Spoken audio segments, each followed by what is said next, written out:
Hi అండి అందరికీ. మన ఆంధ్రాలో మిర్చి పంటలు, వరి పంటలు, ఫ్లవర్స్ గట్ట ఎలా పండుతాయో మనకి ఇక్కడ తుట్టికోనలోని ఉప్పు బాగా తయారు చేస్తారండి. ఉప్పు ఎలా తయారు చేస్తారంటే సముద్రం వాటర్ని ఒక స్క్వేర్ పార్ట్లోని వేస్తారండి. అలా స్క్వేర్ స్క్వేర్ లాగా ఆ వాటర్ బాగా ఎండకి బాగా హీట్ అయ్యి కల్లుప్పులాగా ఏర్పడుతుందండి. ఉప్పులాగా దాన్ని పక్కకి లాగుతారు. అంటే మనం ఎంత తీస్తూ ఉంటే అంత వస్తూ ఉంటుందండి. ఆ వాటర్ పైన లేయర్ మనం తీస్తూ ఉండాలండి. సో అలా తీస్తూ ఉంటారు. అలా దిబ్బలాగా వేస్తూ ఉంటారండి పక్కకి లాగి.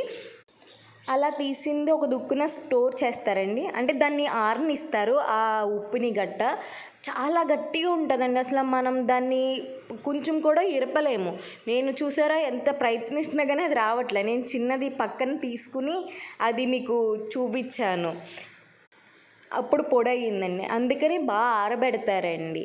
ఇక్కడ నుంచే మనకి డిస్ట్రిబ్యూట్ అవుతుంది ఉప్పు అన్నది. నేను ఫస్ట్ టైం చూశానండి ఉప్పు అసలు ఎలా ప్రిపేర్ అవుతుందా అని చెప్పి.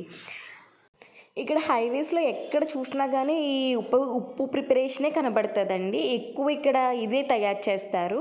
నచ్చితే మాత్రం లైక్ చేయండి. Thank you.